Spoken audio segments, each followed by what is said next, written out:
Hi, this is Kelsey from the GoalGetter blog. Thanks so much for watching this video. This one goes out to all my friends in the professional world who are trying to be healthy and active while spending most of their waking hours behind a desk. When I was younger, I used to exercise a lot. I would run, do aerobics and stuff. I was never actually coordinated enough to play any sports, but, I really enjoyed running just for fun. And then I went to college and I started doing yoga and Pilates because sometimes I'm basic. And it was harder to maintain like a healthy ideal weight, but when I was that old, I could just replace a few pizzas with some salad and I'd be fine. And then I graduated.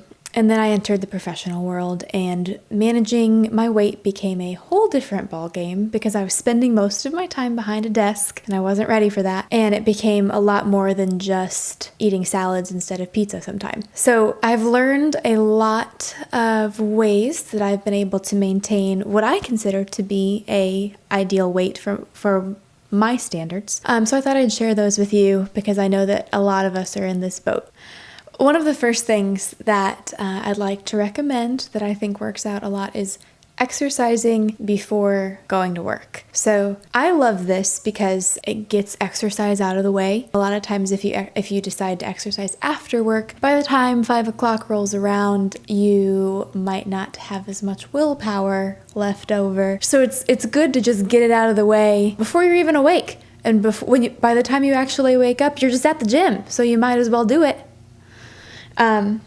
I honestly just rambled. None of that was planned. I love exercising in the morning. It gets me energized, gets my heart pumping, and then gets me super excited and ready for work so that by the time I actually get to work, I'm not half asleep at my desk. I'm already awake and ready to go. Working out in the morning does require some sacrifice. I have less time to actually focus on my hair or on my makeup, so I usually just have to throw it up in a ponytail and just do something with the eyes and call it done. But the way I think of it is when I exercise and then don't do anything to my hair or makeup, I am putting as much work into my appearance as my male coworkers.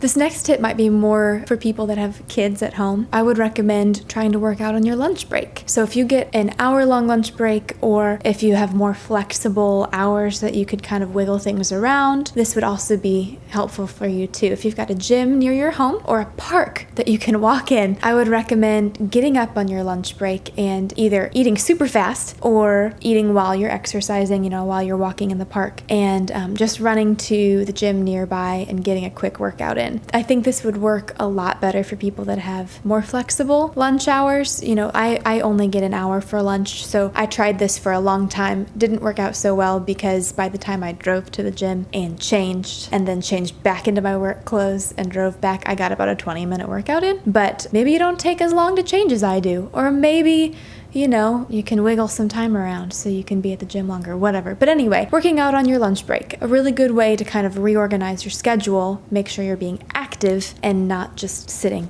all day without a break. The next thing I want to talk about is sitting. I learned about the dangers of sitting on a podcast called The Art of Manliness. It's really great. You should check it out. The host, Brett McKay, interviewed Dr. Kelly Starrett, and they were talking about how our culture is experiencing a lot of health problems because of the fact we sit 8 hours a day at work, and then we come home and we put Netflix on and we eat some popcorn and we sit some more. I will link to that podcast in the description, and you can also find the link to the podcast in my blog that'll correspond with this video. Since I listened to the Art of Manliness podcast about the dangers of sitting, I have started making sure that I stand up at regular intervals, walk around my little workspace, or, walk around the office, just to make sure that I get blood flowing and my body just doesn't completely shut down for multiple hours at a time. I've actually found a really great app on my phone. It's called Stand Up. I set it to go off at regular intervals of time so that it reminds me to stand up It's the chime that goes off is not super annoying. It's really quiet so nobody hears it. And then it gives you this cute message. It says, "It's time to stand up. We want you to live longer," which is just so cute. So I'm like, okay, thank you. And I don't get mad that it's telling me to interrupt my work because they care about my well-being. Another great thing that you can do is look for reasons to move. An example I like to give a lot is if there's a message that I need to get to one of my coworkers and I could email it, I might normally want to email it, but I could also just walk over to them and talk to them about it. I am trying to walk over and talk to people more, not only because that's a more effective way to communicate with people, but also because it gets me up, it gets me out from behind my desk and helps get the blood flowing. Another way I look for reasons to move is if somebody puts something on my desk that needs to be filed or it needs to just go somewhere other than my desk. Instead of letting that stack up,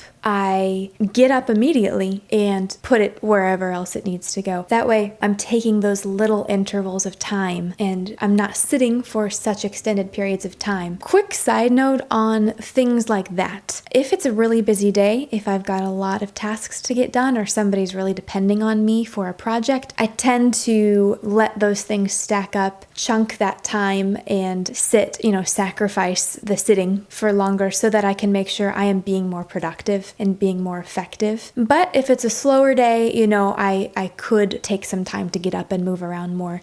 I will be more inclined to do so. You have to find that balance between being productive, being efficient, but also caring for your health and your well-being. The last thing that I want to talk about is looking for ways to improve your mobility. So whenever you're sitting at a desk, your shoulders tend to be hunched forward. You tend to be in this kind of compressed position. Side note, I'm not a doctor. I'm not a physical therapist. I'm not an exercise science person. This is just what I've picked up. So talk to your doctor before you take these recommendations. So when you're sitting at a desk, your muscles tend to just kind of get compressed. I like to do mobility exercises, things that I've picked up at my gym that I can do in the workplace and avoid looking really dumb. Like I'm not doing jumping jacks in the middle of the office space. I'm just doing things by my desk that are not really obvious. So I'm working on my mobility and just trying to be active and not look like an idiot while I'm at work. Some of the movements I like to do are squats, just a basic body weight squat. You could hold a stapler or something if you want to add a bit more weight, but just a body weight squat will do the trick. I like to do shoulder circles. That's a really good subtle thing to do to work on your shoulder mobility and stretch out those muscles. I also like to do arm circles. That's a bit more obvious. You can't really hide that one from your coworkers, but if you don't care, you don't care. The last exercise that I like to do, I call them office chair tricep raises. They're not really like a tricep workout. You could make them one, but I typically just do that to kind of help stretch out my body and stretch out my spine. Being active while you're working full-time is really a difficult thing to do. But if you are mindful about how much you're moving and how active you are, you're setting yourself up for success already. If you have any other ideas, any other tips, any thoughts for what you do to stay active and stay healthy while you're working, feel free to comment below or check out the blog and comment there as well. If you've liked this video and you're interested in learning more about this and other topics, feel free to check out my blog at www.beagoalgetter.net. Thanks for watching.